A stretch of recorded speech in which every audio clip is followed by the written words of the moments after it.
하나님 말씀 말라기 1장 1절부터 3절 말씀까지입니다. 우리 같이 한 목소리로 같이 읽도록 하겠습니다. 말라기 1장 1절부터 3절 말씀까지입니다.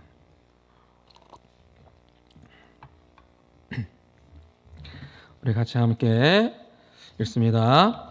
여호와께서 말라기를 통하여 이스라엘에게 말씀하신 경고라.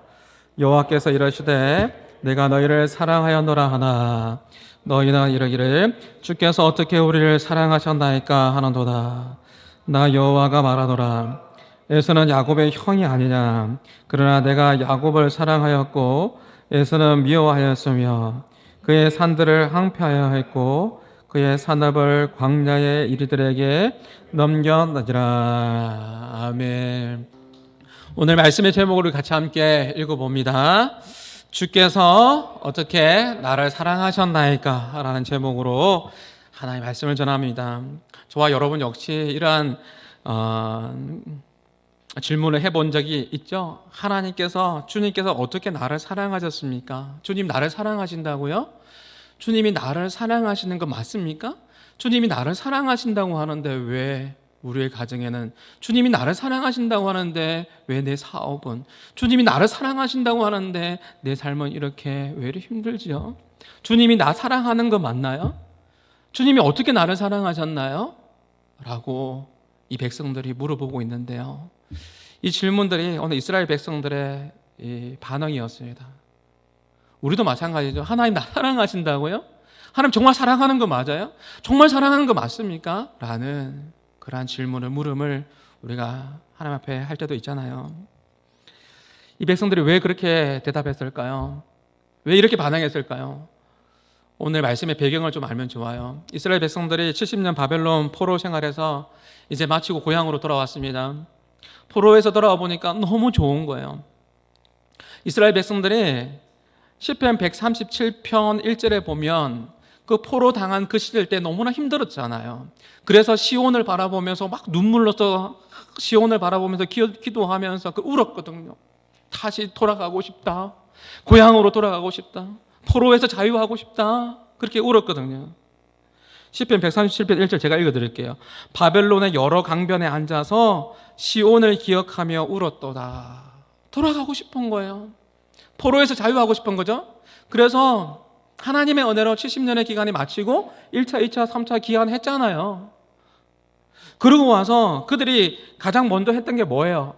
무너졌던 성벽, 무너졌던 성전을 다시 재건하는 거였지 않습니까? 잘한 거죠. 성전을 재건한 건 잘했는데 문제가 생겼어요. 문제가 뭐냐면 사람들이 시기하고 조롱합니다. 사마리아 사람들을 중심으로 해서 성전을 재건하는 것에 있어서 방해를 하는 거죠. 그러면서 점점 지쳐가고 시간은 흘러갑니다. 하나님을 향한 열정이 가득했는데 시간이 지나면서 하나님을 향한 열정이 식어지고 또 성전을 건축하는 일에도 게을리하게 되었던 것이죠. 이런 상황 가운데에 한 선지자가 나타나서 영적으로 확 깨어라. 한 선지자가 나타납니다. 영적으로 확 깨어라, 깨어라, 학깨라, 학깨. 학깨 선지자가 잘 기억하라고 이렇게 한 거예요. 영적으로 확 깨어라, 학깨 선지자가 이러면 안 된다. 여러분들이 영적으로 열정이 식어지면 안 됩니다. 라고 학깨 선지자가 영적으로 말씀으로 도전하는 거예요. 뭐라고요? 학깨서 1장 7절 말씀에 보면, 제가 오죽했으면 학깨라, 학깨 좀 웃어주세요. 설교를 준비하는데 제가 생각이 났어요. 이렇게 표현하면 각인될 수 있겠구나. 영적으로 확 깨라. 학깨가 말했습니다. 뭐라고요? 자, 봅시다. 7절에 보니까 만군의 여호와가 말하노니, 전능하신 하나님께서 말씀하셨습니다. 뭐라고요? 너희는 자기의 행위를 살필지니라. 지금 포로에서 돌아왔으면 너희들의 삶의 모습을 한번 살펴볼래? 라고 이야기하고 있는 거죠. 그러면서 8절에 보니까 성전 건축해야 돼, 재건해야 돼 라고 이야기합니다. 이것이 하나님께서 기뻐하는 것이고 영광을 받을 것이다. 하나님의 분명한 메시지가 들려오죠.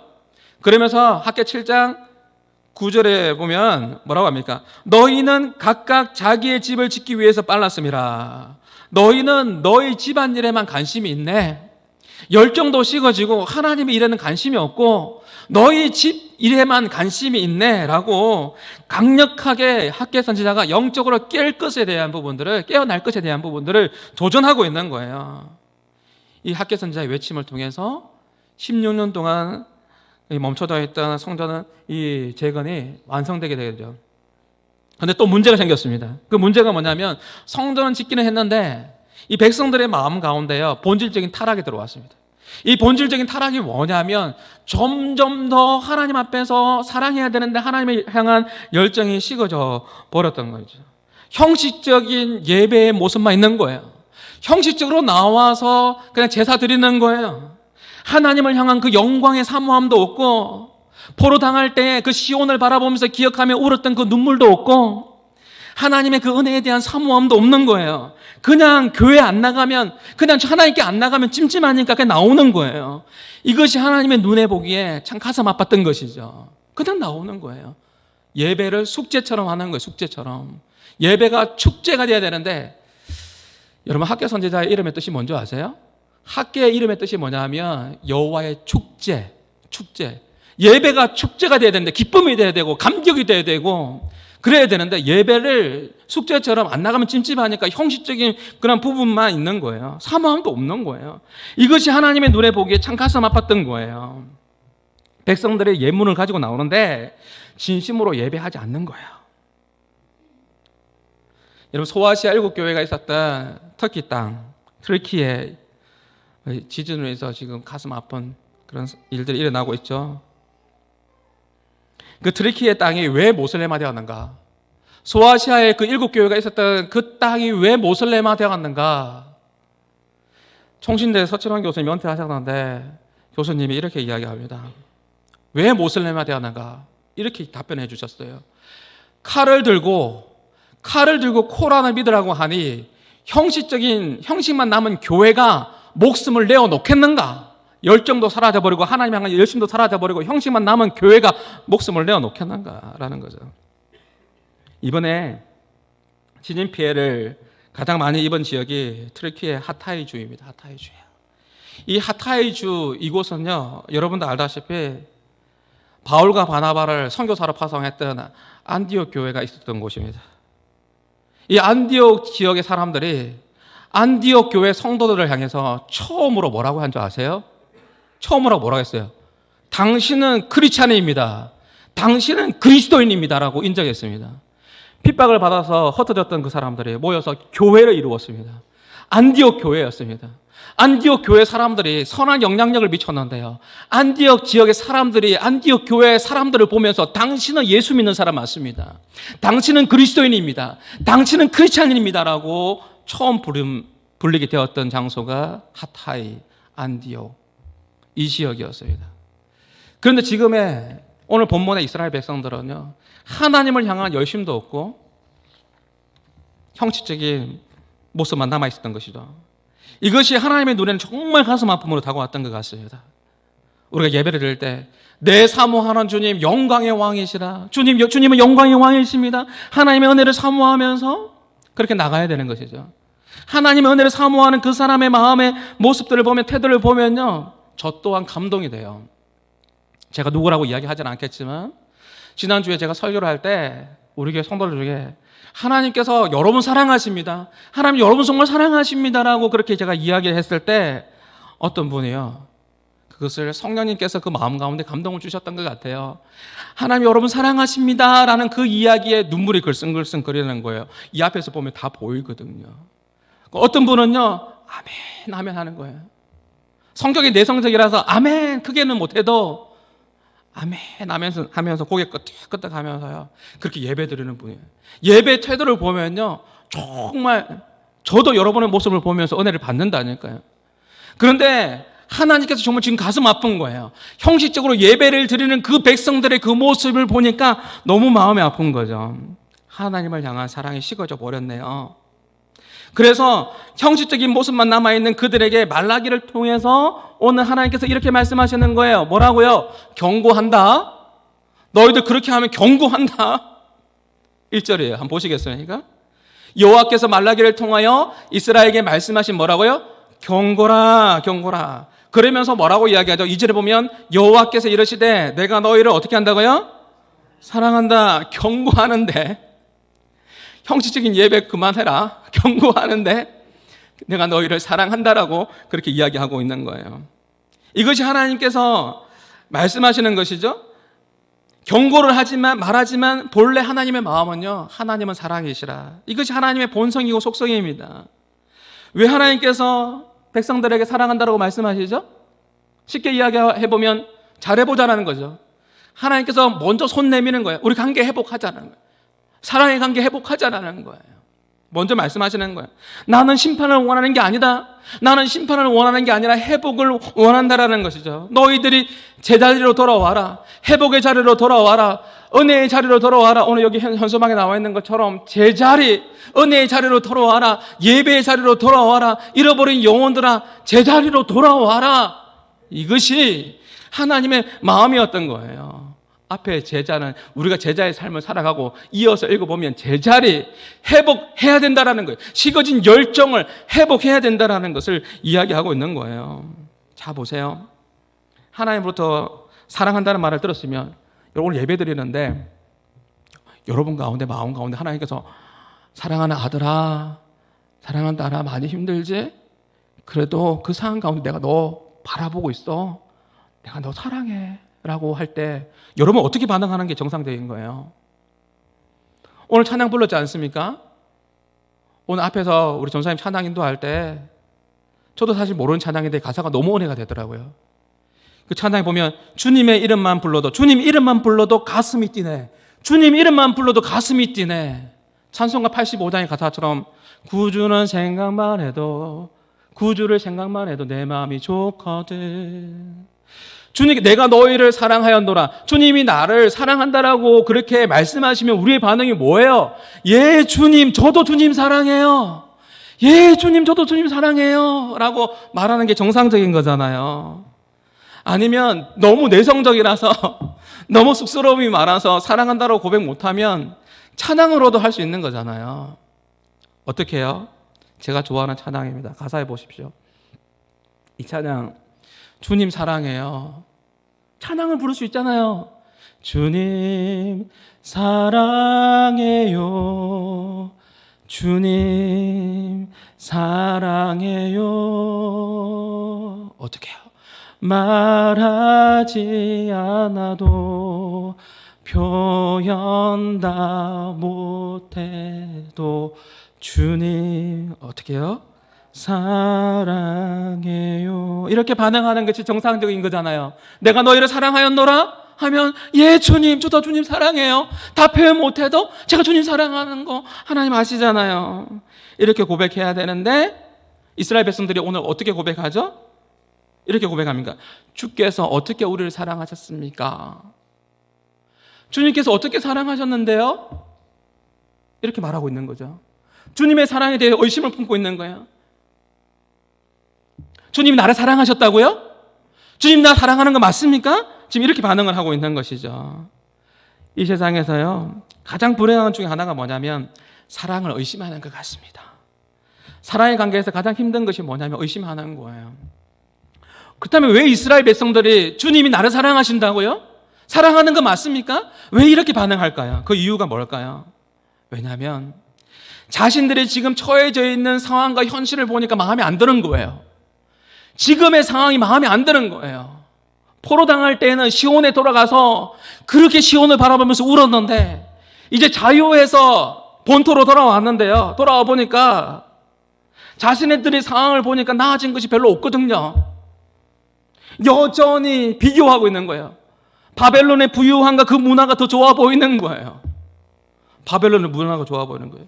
내 자신은 초라하게 보이고 오히려 나는 초라하게 보이고 안 믿는 사람들은 더 잘 되는 것 같고, 그 비교하면서 하나님 나 사랑하는 거 맞나요? 그 이야기하고 있는 거죠. 왜 우리를 여기까지 인도해 주셨습니까? 왜 우리를 이곳에 불러주셨습니까? 차라리 바벨론 문명에 발전된 문명이 더 좋겠습니다. 원망하고 있는 거죠. 이스라엘 백성들도 마찬가지죠. 홍해 앞에서 홍해를 가르시고 구원해 주셨는데 마라의 썸물 앞에서 하나님께서 행하셨던 그 일을 기억하지 못하고 원망하고 있습니다. 불평하고 있습니다. 왜 여전히 우리는 가난합니까? 왜 여전히 우리는 바벨론의 부유함을 우리가 허락하지 않는 겁니까? 이것이 이스라엘 백성들의 원망 섞인 자세였습니다. 하나님 우리를 사랑하신다고요? 섭섭합니다. 하나님 섭섭해요. 하나님 사랑에 의심이 갑니다. 이것이 지금 이스라엘 백성들의 모습입니다. 그런데 말입니다. 사랑하는 성도 여러분, 우리가 명심해야 될 것이 있어요. 우리의 신앙이 무너지는 가장 큰 증거 중에 하나가 뭔지 아세요?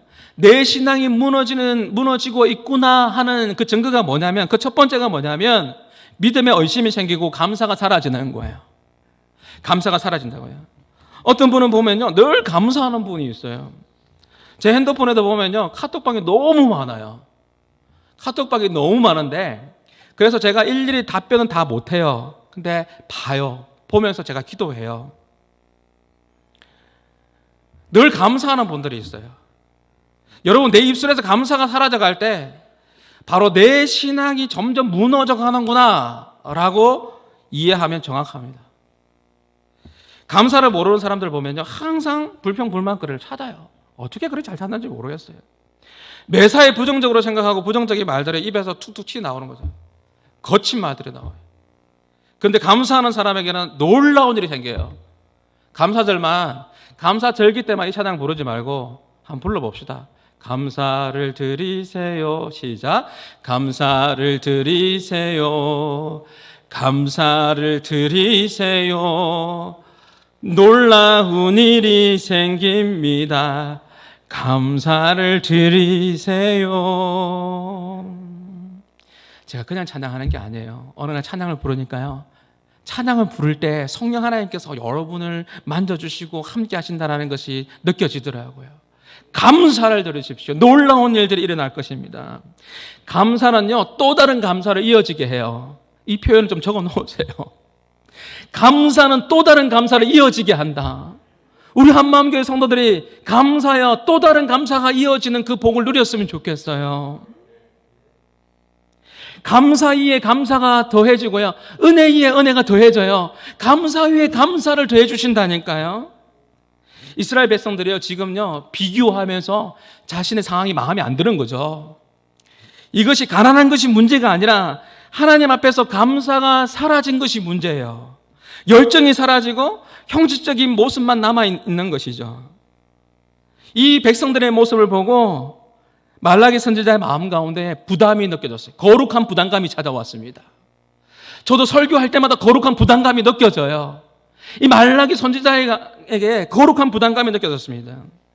오늘 말씀 보시겠습니까? 1절에 보면 경고한다. 하나님께서 경고하는 거예요. 말라기를 통해서. 여호와께서 말라기를 통해서 이스라엘에게 말씀하신 경고라. 이 경고의 원어적인 뜻이 뭐냐면요, 짐, 부담이라요. 부담이 된다는 거예요. 그리고 말라기 선지자의 이름의 뜻이 뭐냐면 나의 사자. 이 말라기 이름 뜻은 나의 사자, 나의 전령. 전령 아시죠? 메신저. 나의 전령이에요. 여호와께서 말라기를 통해서 이스라엘에게 꼭 말씀해주고 싶은 것이 있었던 것이죠. 말라기 선지자의 눈을 통하여서 바라보게 하셨어요. 이 말라기 선지자 가운데 거룩한 부담감이 있는 것이죠. 이 백성들을 향한 거룩한 부담감이 있는 것이죠. 왜요? 나의 사다니까, 나의 전령이니까. 하나님의 뜻을 전해야 되는 거 아니겠습니까? 이스라엘 백성들이 제자리로, 회복의 자리로, 원래 자리로, 열정의 자리로, 눈물 흘리면서 예배했던 그 자리로 돌아오기를 원하는 이 마음을 여러분 전하기를 원했던 것이죠. 하나님께서 무너진 백성들을 보게 하셨어요. 여러분, 부담이라는 뜻 아시죠? 부담. 거룩한 부담감. 거룩한 부담감. 부담이 된다는 표현을 잘 아실 거예요. 거룩한 부담이 된다는 것은 하나님께서 나에게 주신 사명일 수 있는 거예요. 나에게 거룩한 부담감이 있잖아요.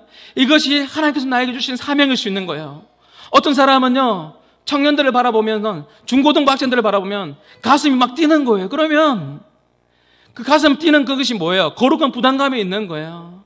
청소년 사역자로, 청년 사역자로 하나님께서 부르신 거예요. 막 부담감이 있는 거죠. 어떤 사람들은 보면 노숙자를 보면요, 또 가난한 사람들을 보면 자기의 소유를 있잖아요. 다 퍼주고 싶은 거예요. 거룩한 부담감이 생겨요. 이 사람들 너무 불쌍하게 보이는 거예요. 막 섬기고 싶은 거예요. 거룩한 부담감이 생기는 거예요. 어떻게 하면 이 사람들을 도와줄 수 있을까? 어떻게 하면 이 사람들에게 힘이 되어줄 수 있을까? 말이죠. 지금 그 사명감을 가지고 말라기 선지자가 하나님의 전령이 되어서 백성들에게 하나님의 뜻을 전달하고 있습니다. 그 백성들이 뭐라고 이야기하죠? 하나님께서 우리를 어떻게 사랑하셨습니까? 라는 그 반문에 이렇게 대답하시죠. 2절과 3절입니다. 2절과 3절에 보면 같이 한번 읽어볼까요? 시작. 내가 야곱을 사랑하였고 에서는 미워하였으며 그의 산들을 항폐하게 하였고 그의 산업을 광야의 이리들에게 넘겨놓으라.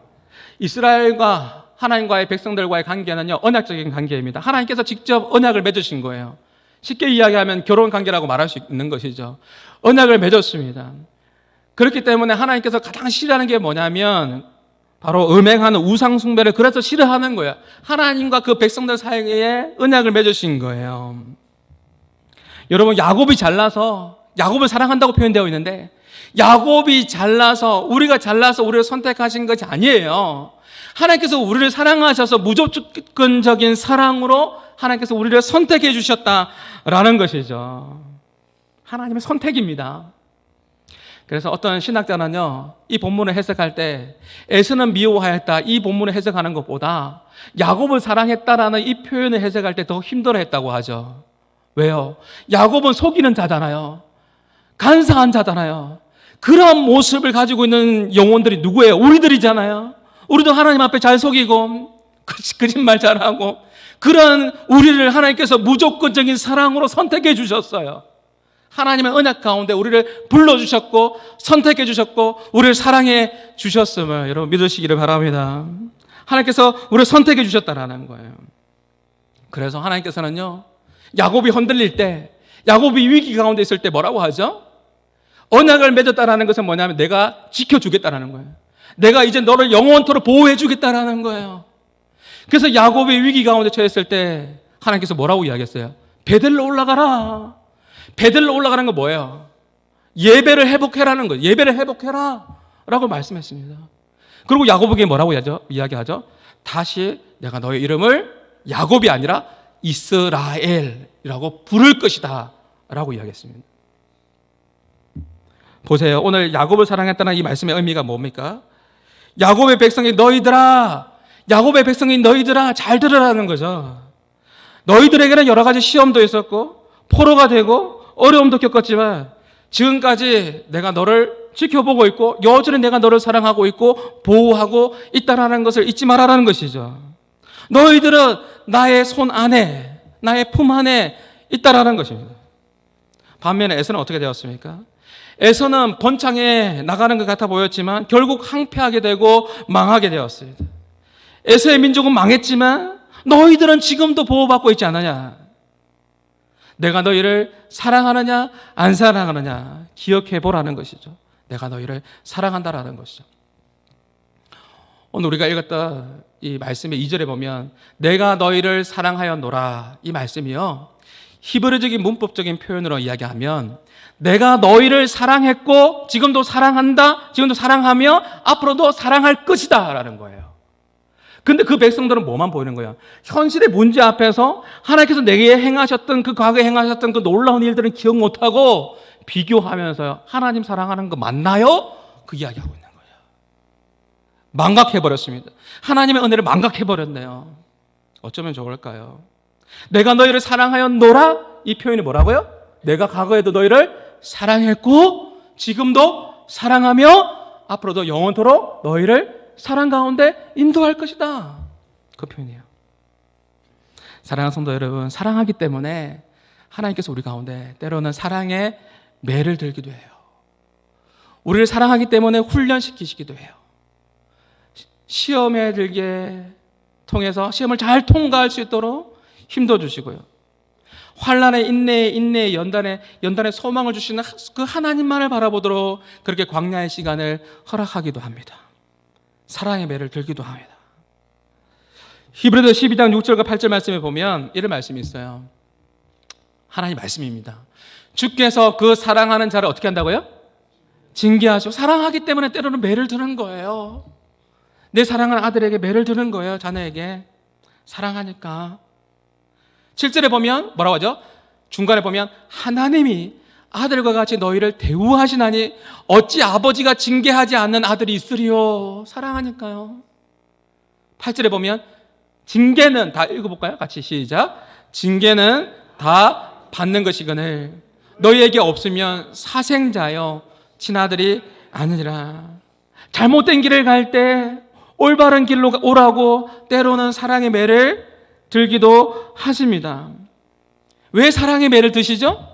올바른 길로 와야 되니까요. 사랑하기 때문에 그렇습니다. 사랑하기 때문에 그렇습니다. 저는 설교를 준비하다가요, 저는 삶 속에서 묵상을 가끔씩 해요. 자주 해요. 예. 설교 준비하다가 안 되면 밖에 나가봐요. 나가서 자연을 바라보면서 세상 사람들이 살아가는 삶의 방식도 보기도 해요. 보면서 깨닫게 해달라고. 근데 한 아이가 있잖아요. 넘어졌어요. 넘어졌는데 자기의 실수죠. 자기의 불찰이죠. 돌부리에 넘어졌어요. 다쳤어요. 울겠죠? 누구한테 달려갈까요? 엄마 하면서 달려가는 모습을 봤습니다. 이것이 삶 속의 묵상이에요. 설교를 준비하고 있는데 하나님께서 왜 이것을 저에게 보게 하셨을까요? 왜 이것을 보게 하셨을까? 생각해 보게 되는 거죠. 우리도 마찬가지예요.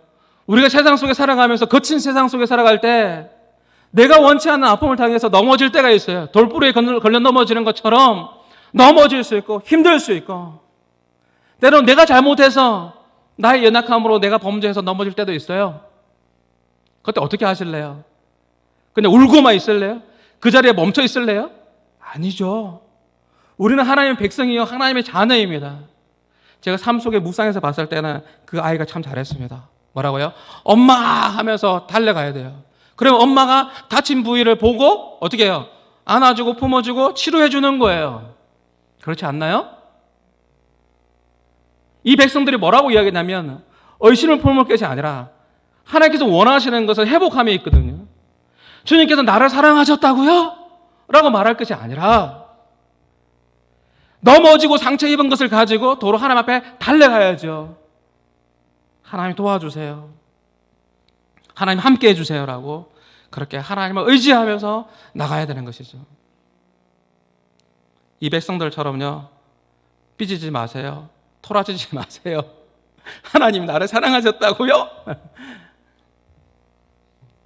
여러분, 하나님께서 나에게 보여주신 사랑의 방식은요, 내가 생각했던 방식하고 다를 수 있어요.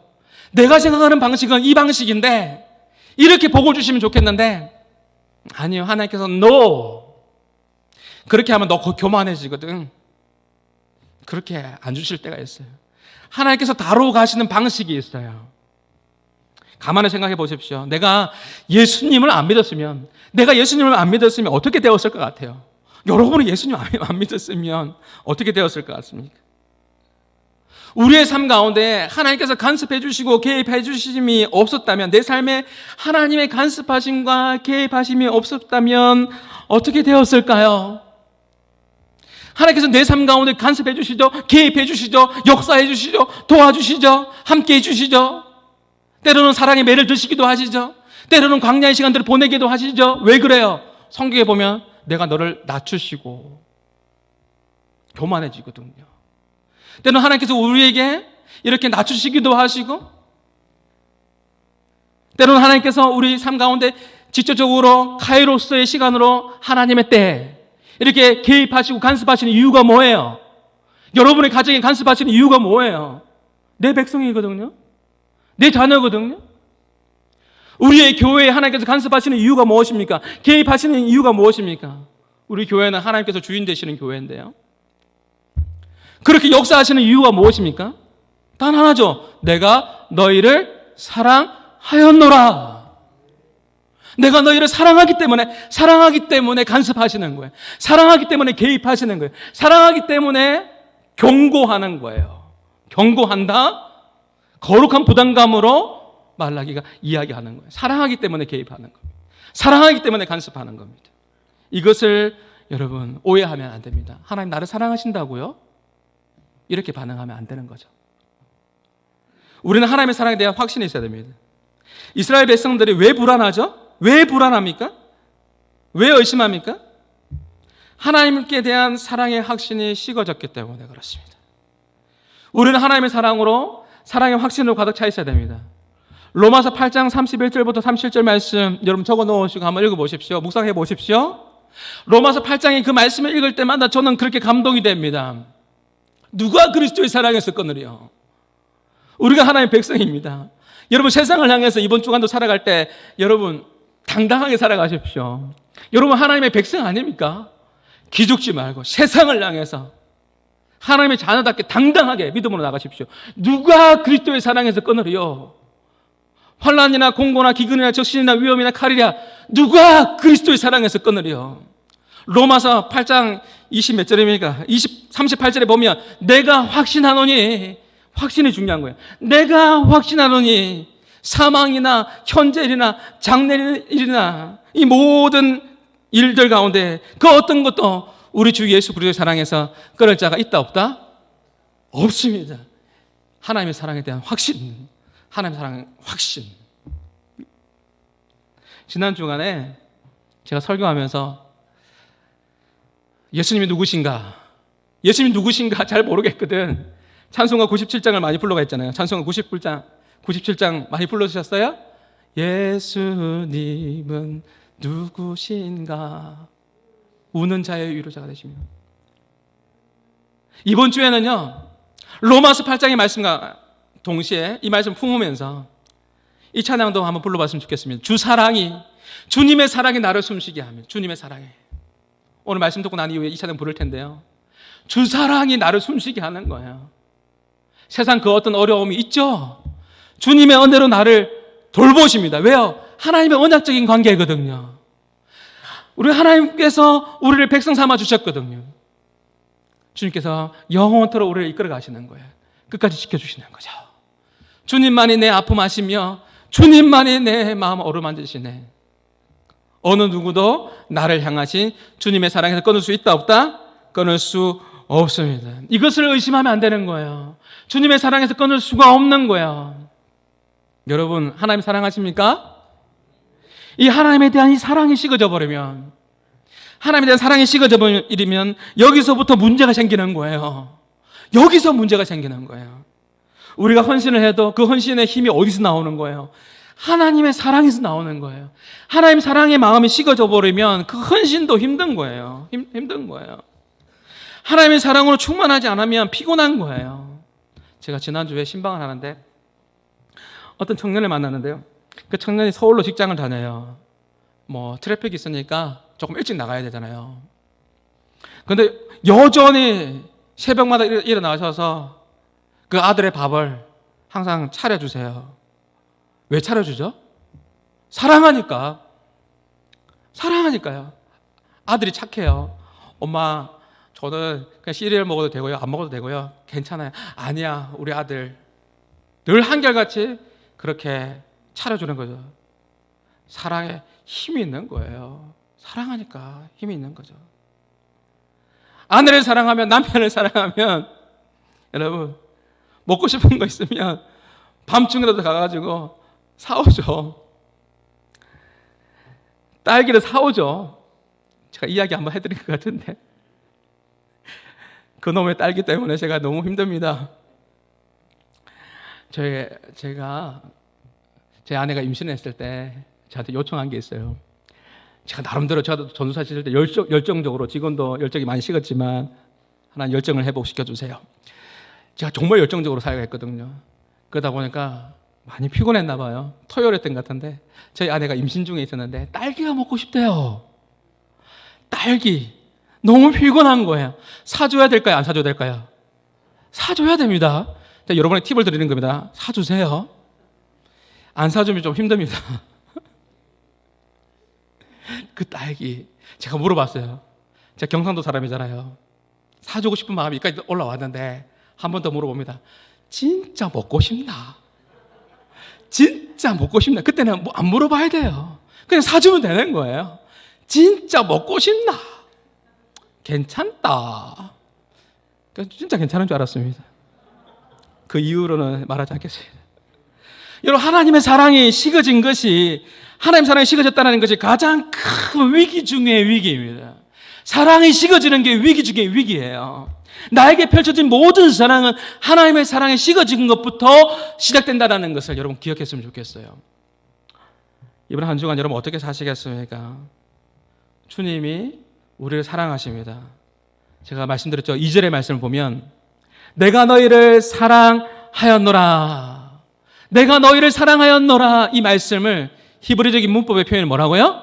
자, 다시 마지막입니다. 이 말씀은 내가 너희를 사랑하였노라. 이 표현은, 이 언어적인 문법의 의미는 뭐냐면 내가 너희를 사랑했고 지금도 사랑한다.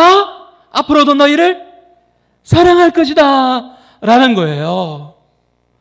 이 사랑에 대해서 의심하면 안 되는 거죠. 그리고 보너스로 한 말씀 더 드릴게요. 이제 띄워주시면 돼요. 에레미야 말씀에 보면요, 이런 말씀이 있어요. 같이 한번 읽어볼까요? 시작. 옛적에 여호와께서 나에게 나타나사 내가 영원한 사랑으로 너를 사랑하기에 인자함으로 너를 이끌었다 하였도다. 뭐라고요? 영원한 사랑으로 너를 사랑한다. 너를 사랑하니까 너를 이끌고 갈 것이다. 이끌고 갈 것이다. 하나님께서 우리를 사랑하신다는 이 사랑을 꼭 기억하면서요, 주께서 어떻게 우리를 사랑하셨습니까? 우리를 사랑하신다고요? 이렇게 표현하는 것이 아니라 주 사랑이 나를 숨쉬게 합니다. 예, 맞습니다, 주님. 제가 비록 힘들지만 주님의 사랑이 나를 숨쉬게 하고요, 주님의 은혜가 나를 붙들고 있고 나를 지키심을 믿습니다. 주님 나를 사랑하신다고요? 예, 주님, 저도 주님 사랑합니다라고 고백하면서 믿음 안에서 나가는 복된 한 주간이 될 수 있기를 주님의 이름으로 축복합니다. 우리 말씀을 기억하면서 우리 찬양의 가사를 기억하며 같이 찬양할까요? 주 사랑이 나를 숨쉬게 해. 우리가 방금 제가 말씀드렸던 그 찬양입니다. 주 사랑이 나를 숨쉬게 합니다.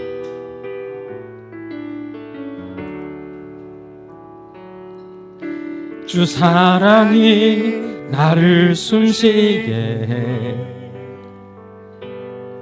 세상 그 어떤 어려움 속에도 주님의 은혜로, 주 은혜로 나를 붙드시며 세상 끝날까지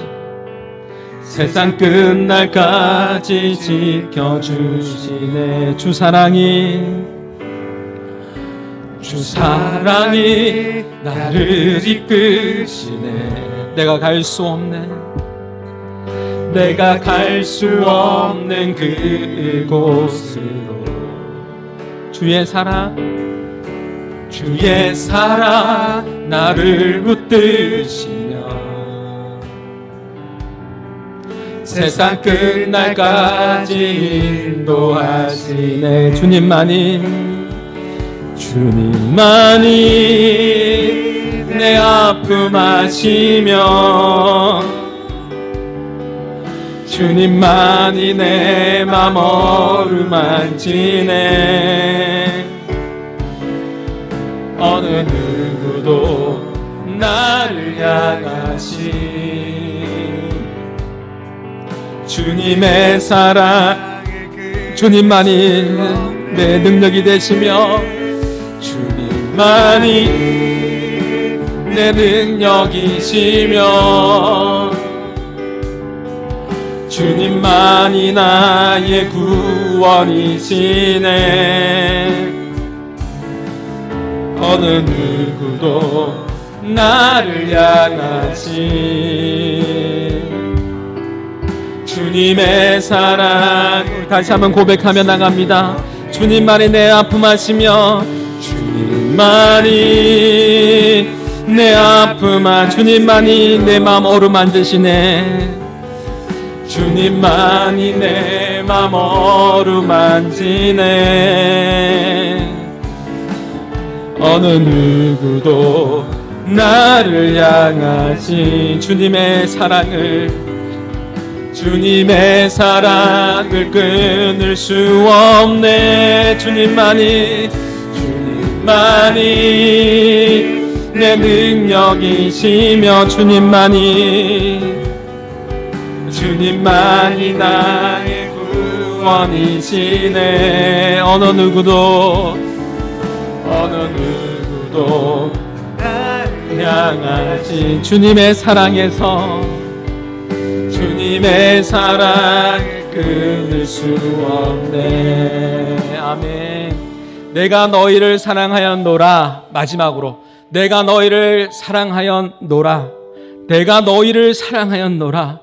이 의미가요, 우리 한글 성경만 보면 이런 의미인데요, 여러분 문법적인 의미가요, 내가 과거에도 너를 사랑하였고 지금도 여전히 사랑하고 앞으로도 사랑할 것이다, 인도해 주실 거라는 거예요. 오늘 말씀을 기억하면서 우리 같이 함께 기도하며 나갑시다. 그 영원한 사랑의 그 인도하심 앞에 믿음으로 반응하는, 의심하지 않고 믿음으로 반응하며 주님께 나아가는 나의 삶이 되게 하여 주옵소서. 말라기 선지자가 거룩한 부담감을 가지고 이것이 사명이 되었던 것처럼 나를 향하신 주님의 그 놀라운 그 사랑을 의심하지 않고 그 사랑을 잘 전달하는 축복의 전달자의 이 사명을 우리 역시 잘 감당하는 삶이 되게 하여 주시옵소서. 오늘 여러분이 가지고 나온 또 기도 제목들도 하나님께 올려드리면서 우리 같이 함께 기도하기를 원합니다. 우리 잠시 같이 함께 기도하며 나가시겠습니다. 하나님 아버지 감사합니다. 나를 사랑하시고 나를 사랑하셨고 지금도 사랑하시며 또 영원토록 하나님 아버지 하나님 우리를 사랑하러 인도해 가실 것을 말씀해 주셔서 감사합니다. 주님의 그 사랑 앞에 주여 서 있게 하여 주시고 그 어떤 것도 그리스도의 사랑에서 끊을 수가 없습니다. 사망이나 권세자들이나 현재일이나 장래일이나 그 어떤 것도 주여 그리스도의 사랑에서 끊을 수가 없습니다. 주님만이 내 아픔을 아시며 주님이 나의 구원자가 되시며 주님이 나의 모든 능력이 되시며 주여 주님이 나의 전부가 되십니다. 하나님 아버지 우리에게 거룩한 부담감을 주셨습니다. 지금도 아버지 죽어가는 수많은 영혼들이 있습니다. 하나님 아버지 하나님 우리가 구원의 방역을 잘 감당하게 해주시고 주님의 사랑 주님의 마음을 우리 마음에 품고 하나님 아버지 그 사랑을 잘 전하는 축복의 사명자로 축복의 전달자가 될 수 있도록 인도하여 주시옵소서. 오늘도 하나님 아버지랑 함께 나와 예배하는 우리 한마음의 모든 성도들을 하나님 아버지 기억하여 주시고 하나님의 사랑을 의심하지 않고 하나님을 더욱더 사랑하며 나갈 수 있는 믿음의 거룩한 백성들이 다 될 수 있도록 하나님 인도하여 주시옵소서. 그렇게 인도하신 하나님 찬양합니다. 감사합니다. 예수님의 이름으로 기도하옵나이다. 아멘. 이제는 우리 주 예수 그리스도의 은혜와 하나님의 사랑과 성령님의 교통하심이 나를 사랑하셨고 지금도 사랑하시며 앞으로도 사랑으로 이끄실 주님을 바라보며 믿음으로 살아가기로 결단하는 모든 믿음의 백성들 머리 위에 이제부터 영원토록 항상 함께 있을지어다. 아멘.